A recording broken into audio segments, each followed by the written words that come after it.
ఎప్పుడైనా ఆలోచించారా, ఈ విశ్వంలో ఇన్ని కోట్లు జీవులు ఉన్నా, ఇన్ని నక్షత్రాలు ఉన్నా, ఇన్ని గ్రహాలు తిరుగుతున్నా, ఒక్కటి కూడా తప్పు చేయకుండా, ఒక్కటి కూడా దారి తప్పకుండా అన్నీ ఒకే లైన్లో ఎలా నడుస్తున్నాయి అని?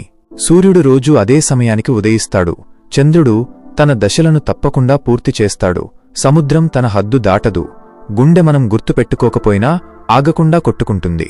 ఇది యాదృచ్ఛికమా, లేక ఎవరికీ కనిపించని ఒక శక్తి ఈ మొత్తం విశ్వాన్ని నడిపిస్తుందా? మన జీవితంలో జరిగే సంఘటనలు కూడా ఇలానే ఎందుకు ఖచ్చితంగా జరుగుతున్నాయి? మనకు అర్థం కానప్పటికీ అన్నీ ఒకే లైన్లో ఎలా జరుగుతున్నాయి అనే ప్రశ్నకు సమాధానం తెలుసుకోవాలంటే మనం బయట ప్రపంచాన్ని కాదు, ఈ విశ్వం పనిచేసే లోపలి నియమాన్ని చూడాలి. ఈ విశ్వం బయటకు చూస్తే గందరగోళంగా కనిపిస్తుంది. ఎవరికో అనుకోకుండా ప్రమాదం జరుగుతుంది, ఒకరికి ఊహించని అవకాశం వస్తుంది, ఎవరో కష్టపడకుండా ఎదుగుతారు, ఒకరు కష్టపడినా ఆలస్యంగా ఎదుగుతారు. ఇవన్నీ చూసి మనం ఏమనుకుంటామంటే విశ్వం మనకు అన్యాయం చేస్తుంది, ఈ విశ్వం గందరగోళమని అనుకుంటాం. కాని నిజంగా ఈ విశ్వం గందరగోళమైతే ఒక్కరోజైనా సూర్యుడు ఆలస్యంగా ఉదయించేవాడు, ఒక్క నిమిషంలో భూమి తన కక్షను తప్పేది. కానీ అలా జరగడం లేదు. అంటే బయట కనిపించే అస్తవ్యస్తత వెనుక లోపల చాలా గట్టిగా పనిచేసే ఒక క్రమపద్ధతి ఉంది. ఈ అదృశ్య క్రమమే అణువు నుండి బ్రహ్మాండం వరకు ప్రతిదానిని అనుసంధానిస్తోంది. శాస్త్రీయంగా చూస్తే ఇది కేవలం భౌతిక నియమం కాదు, ఇది ఒక అంతర్లీన మేధస్సు.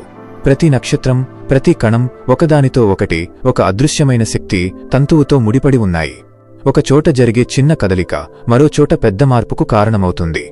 దీనినే మనం తరచుగా విధి అని పిలుస్తుంటాం, కాని నిజానికి అది విశ్వం యొక్క నిరంతర సంభాషణ. ఈ విశ్వం మొత్తం ఒకే లైన్లో నడవడానికి ప్రధాన కారణం నియమాలు.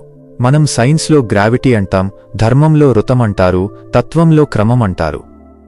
పేర్లు వేరు, కాని పని ఒక్కటే. ఏది ఎలా ఉండాలో, ఎప్పుడు జరగాలో ముందే నిర్ణయించబడిన ఒక విధానం. సూర్యుడు ఎప్పుడూ ఉదయం వస్తాడు, ఎందుకంటే అది అతని స్వభావం. నీరు కిందికి ప్రవహిస్తుంది, ఎందుకంటే అది నీటి ధర్మం. అగ్ని పైకి లేస్తుంది, ఎందుకంటే అది అగ్ని లక్షణం. ఇదే విధంగా మనిషి మనసుకి కూడా ఒక ధర్మం ఉంది. మన ఆలోచనలు కూడా నియమాలకే లోబడి పనిచేస్తాయి. మన మెదడులోని ప్రతి నరం, మన రక్తంలోని ప్రతి కణం, విశ్వంలోని నక్షత్రాల గమనంలాగే ఒక నిర్దిష్టమైన లయను అనుసరిస్తాయి. మనం ఎప్పుడైతే ఈ లయకు అనుగుణంగా మన జీవనశైలిని మార్చుకుంటామో అప్పుడే మనకు ఆ విశ్వ చైతన్య లయ అర్థమవుతుంది. ఇక్కడే అసలు రహస్యం మొదలవుతుంది. మనం అనుకునేది ఏమిటంటే విశ్వం మనకి బయట ఉందని. కాని నిజం ఏమిటంటే ఈ విశ్వం మనలోనే ఉంది. మనసు కూడా ఈ విశ్వంలో భాగమే. అందుకే మన ఆలోచనలు ఖాళీగా పోవు, అవి ఒక శక్తిగా మారతాయి. ఆ శక్తి విశ్వంలోని నియమాలతో కలిసిపోతుంది. మనం ఏ ఆలోచనను మళ్లీ మళ్లీ ఆలోచిస్తామో అదే మనసు స్వభావంగా మారుతుంది. స్వభావం చర్యగా మారుతుంది. చర్య ఫలితాన్ని తీసుకొస్తుంది. ఇది ఒక్క మనిషికే కాదు, మొత్తం విశ్వానికి వర్తించే క్రమం. మనం లోపల ఏ తరంగాన్ని ప్రసారం చేస్తామో బయట ప్రపంచం నుండి అదే తరంగం తిరిగి మనల్ని చేరుతుంది. మన మనస్సు ఒక ప్రొజెక్టర్ అయితే మన జీవితం ఆ ప్రొజెక్టర్ నుండి వెలువడే సినిమా మాత్రమే. అన్నీ ఒకే లైన్లో నడుస్తున్నాయంటే ఎవరో బయట కూర్చొని రిమోట్తో నడుపుతున్నారని కాదు.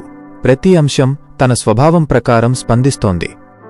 సూర్యుడు సూర్యుడిలా స్పందిస్తున్నాడు, భూమి భూమిలా స్పందిస్తోంది, మనిషి మనిషిలా స్పందిస్తున్నాడు. ఇక్కడ సమస్య ఏమిటంటే మనిషి తన స్వభావాన్ని తానే గందరగోళం చేసుకుంటాడు. ఒకసారి ఒకటి కోరుకుంటాడు, మరోసారి మరోటి కోరుకుంటాడు. ఒకరోజు విశ్వాసం, మరో రోజు భయం. కాని విశ్వం మాత్రం స్థిరంగా ఉంటుంది. అందుకే మన జీవితంలో గందరగోళం కనిపిస్తుంది. విశ్వం మారలేదు, మనసే మారుతూ ఉంటుంది. విశ్వం ఎప్పుడూ మన భావానికి స్పందిస్తుంది, మాటలకు కాదు. మనం బయటికి ఏం చెప్పామన్నది కాదు, లోపల ఏం అనుభవిస్తున్నామన్నది ముఖ్యం. మన లోపల స్పష్టత ఉంటే బయట పరిస్థితులు కూడా క్రమంగా సర్దుకుంటాయి. మన లోపల భయం ఉంటే బయట పరిస్థితులు కూడా ఆ భయాన్ని బలపరుస్తాయి. ఇది శిక్ష కాదు, ఇది నియమం. అగ్నిలో చేయి పెడితే కాలుతుంది. అలా కాల్చడం వల్ల అగ్ని దుర్మార్గం చేసింది అని కాదు, అది అగ్ని ధర్మం. అలాగే నెగటివ్ భావంలో జీవిస్తే అలాంటి ఫలితాలు వస్తాయి. ఇది విశ్వం మీద కోపం చూపించాల్సిన విషయం కాదు, నియమాన్ని అర్థం చేసుకోవాల్సిన విషయం. సనాతన ధర్మం దీనినే ఋతమంటుంది. ఋతమంటే సత్యం, క్రమం, సమతుల్యత. ఈ ఋతానికి అనుగుణంగా జీవిస్తే జీవితం సులభంగా ప్రవహిస్తుంది.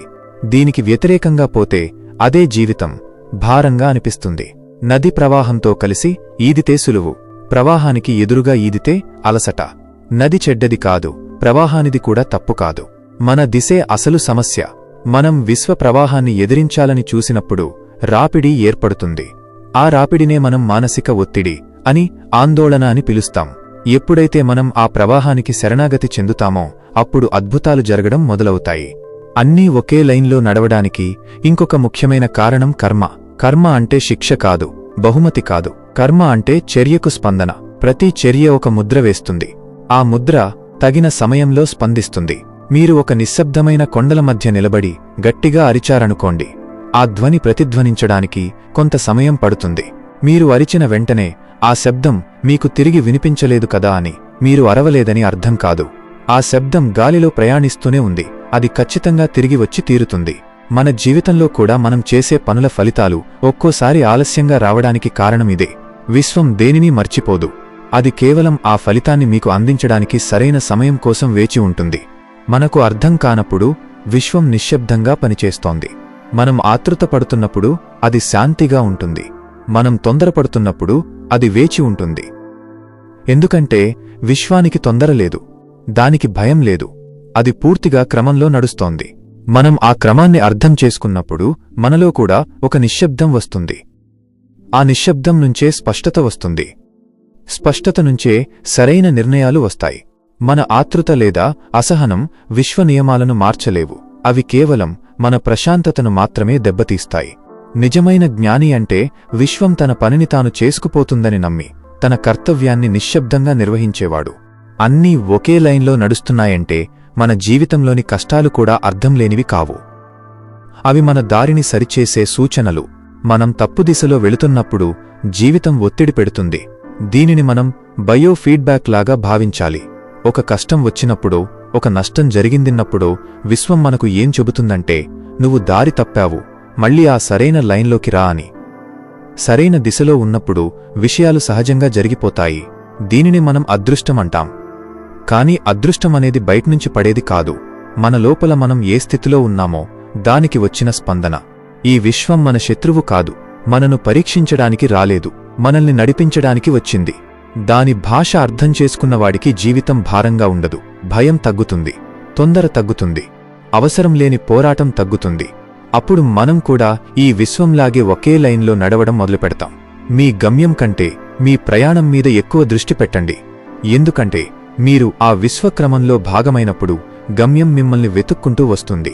చివరగా ఒకటే గుర్తుంచుకోవాలి, ఈ విశ్వం గందరగోళం కాదు, ఇది అద్భుతమైన క్రమపద్ధతి. మనం ఆ క్రమానికి వ్యతిరేకంగా నడిచినప్పుడే జీవితం అస్తవ్యస్తంగా కనిపిస్తుంది. ఆ క్రమంతో కలిసి నడిచిన రోజే జీవితం ప్రవాహంగా మారుతుంది. అన్నీ ఒకే లైన్లో నడుస్తున్నాయి. ప్రశ్న విశ్వం మీద కాదు, మనం ఆ లైన్లో ఉన్నామా లేదా అనేదే అసలు విషయం.